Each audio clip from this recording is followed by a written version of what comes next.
ഇന്ത്യയും പാകിസ്ഥാനും തമ്മിൽ ഏറ്റുമുട്ടിയപ്പോൾ ഏറ്റവും ഒരു സദാകേന്ദ്രമായി വന്നൊരു രാജ്യം തുർക്കിയാണ്. തുർക്കി സാധാരണ ഇന്ത്യയോട് നേരിട്ട് ഏറ്റുമുട്ടാൻ വരാറില്ല.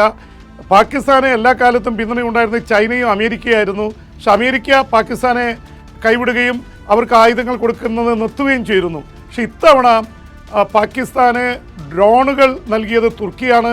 തുർക്കിയുടെ സോങ്കാർ എന്ന അസിസ് ഗാർഡ് കമ്പനിയുടെ ഡ്രോണുകളാണ് ഇന്ത്യയിലേക്ക് ഡസൻ കണക്കിന് അവർ പായിച്ചത്. പക്ഷേ എല്ലാം ഇന്ത്യയുടെ ഏറ്റവും ശക്തമായ S-400 എന്ന മിസൈൽ വേദക സംവിധാനത്തിൽ തട്ടി തകരുകയായിരുന്നു. പക്ഷേ ചില മിസൈലുകളൊക്കെ തകർന്നു വീഴുന്നതിനിടയിൽ ജമ്മുകാശ്മീരിലെ പലയിടത്തും വീണ് കെട്ടിടങ്ങൾക്കൊക്കെ പ്രശ്നങ്ങൾ സംഭവിച്ചിരുന്നു. എന്തായാലും തുർക്കി നേരത്തെ അസർബൈജാനും അർമേനിയയും തമ്മിൽ യുദ്ധമുണ്ടായപ്പോൾ അസർബൈജാന് വളരെയധികം ഡ്രോണുകൾ നൽകിയിരുന്നു. 3 ദിവസം കൊണ്ട് അർമേനിയയെ പരാജയപ്പെടുത്താനാണ് ഉപകരിച്ചത് തുർക്കിയുടെ ഡ്രോണുകളാണ്. ഉക്രൈൻ യുദ്ധത്തിൽ ഉക്രൈന് ഏറ്റവും കൂടുതൽ ഡ്രോണുകൾ നൽകിയത് തുർക്കിയാണ്.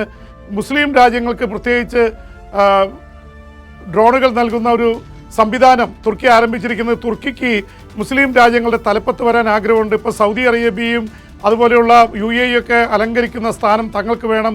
അതിനുവേണ്ടി എല്ലാത്തിലും കയറി ഇടപെടുക, കാശ്മീർ പ്രശ്നത്തിൽ ഇന്ത്യക്കെതിരെ പ്രതികരിക്കുകയും ചെയ്തതാണ്. എന്തായാലും എർദോഗാനെതിരെ ഇന്ത്യക്ക് കടുത്ത എതിർപ്പുണ്ട്. അത് തുർക്കിയും ഇന്ത്യയും തമ്മിലുള്ള ഒരു പ്രശ്നമായിട്ട് തീരുകയും ചെയ്യും. എന്നാൽ തുർക്കിയുടെ ഇത് ഇവിടെ വിലപ്പോവാതെ പോകാൻ ഒരു കാരണം, ഇസ്രായേലിൻ്റെ ഡ്രോണുകൾ തുർക്കിയുടെ ഡ്രോണിനേക്കാൾ ശക്തമാണ്. ഹാർപ്പി ഡ്രോണുകൾ നിരവധി ഇസ്രായേലിൽ നിന്ന് ഇന്ത്യ വാങ്ങിയിരുന്നു. അതാണ് യഥാർത്ഥത്തിൽ അതിശക്തമായ രീതിയിൽ അവിടെ അടിച്ചത്. അതുകൊണ്ട് തന്നെ തുർക്കിയുടെ ഡ്രോണുകൾക്ക് കൈവിട്ട് മുന്നോട്ട് പോകാൻ കഴിഞ്ഞില്ല. നേരത്തെ ഈ കാലിഫറ്റ് ഉണ്ടായിരുന്ന കാലത്ത് ഓട്ടോമാൻ എംപയറിൻ്റെ തലസ്ഥാനം തുർക്കിയായിരുന്നു. ആ പ്രതാപത്തിലേക്ക് കൊണ്ടുവരണം എന്നുള്ള ചിന്തയിലാണ് എർദോഗാൻ ഇതൊക്കെ ചെയ്തുകൊണ്ടിരിക്കുന്നത്. എന്തായാലും താലിബാനും അഫ്ഗാനിസ്ഥാനുമാണ് പാകിസ്ഥാന് എതിരാളികളായിട്ട് മാറിയത്. അപ്പോൾ അതുകൊണ്ട് അവർക്ക് മുന്നോട്ട് പോകാൻ കഴിയാത്ത അവസ്ഥയുണ്ട്. ഇപ്പോഴും പാക് താലിബാനും അതുപോലെ തന്നെ ബലൂച്ച് ലിബറേഷൻ ആർമിയും അവർക്കെതിരെ അതിശക്തമായിട്ടുള്ള ഫൈറ്റായിട്ട് പാകിസ്ഥാനുള്ളിൽ കഴിയുകയാണ്. ഇപ്പോൾ ഇന്ത്യയുമായിട്ടുള്ള പ്രശ്നങ്ങൾ അവസാനിച്ചാലും പാകിസ്ഥാനിനുള്ളിലെ പ്രശ്നങ്ങൾ അവസാനിക്കുന്നില്ല.